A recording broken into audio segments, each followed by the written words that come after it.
રાજકોટ મહાનગરપાલિકાના આજે 19 નવેમ્બરના રોજ 51મું વર્ષ પૂરું કરી અને રાજકોટ મહાનગરપાલિકાને 52 વર્ષમાં મંગલ પ્રવેશ કરી રહી છે, ત્યારે આજે રાજકોટની અંદર અનેકવિધ કાર્યક્રમોની અંદર આજે ઝાંસીની રાણી મહાલક્ષ્મીબાઈ અને આપના વડાપ્રધાન, પ્રથમ વડાપ્રધાન, સ્ત્રી વડાપ્રધાન માનનીય ઇન્દિરા ગાંધીનો પણ આજે પુષ્પાંજલિના કાર્યક્રમો છે. એની સાથે સાથે અનેકવિધ કાર્યક્રમો છે. રાજકોટ મહાનગરપાલિકાના કોર્પોરેશન વિભાગની અંદર જન્મ મરણ વિભાગમાં આજે રંગોળી સ્પર્ધાનું પણ આયોજન કરેલ છે.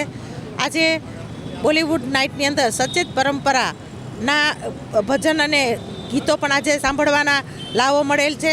તેમજ મેયર એવોર્ડમાંથી જે લોકોને સન્માનિત કરવાના છે તે લોકોને મેયર એવોર્ડથી સન્માનિત કરવામાં આવશે. તેમજ દિવાળી કાર્નિવલ વખતે જ્યારે રાજકોટ મહાનગરપાલિકામાં રંગોળી સ્પર્ધાનું ઓપન આયોજન કરેલું હતું, એના ઇનામ વિતરણના કાર્યક્રમ પણ આજે 19મી તારીખે મહાનગરપાલિકાનો જ્યારે સ્થાપના દિવસ હોય એ નિમિત્તે આજે કાર્યક્રમોની વણઝાર પણ છે. તેમજ અન્ય વોર્ડોની અંદર પણ આજે રોડ રસ્તાના કામ છે, બ્લોકના કામ છે, એ પણ આજે 19મી તારીખે કોર્પોરેશનના સ્થાપના દિવસ નિમિત્તે કાર્યક્રમો રાખેલા છે.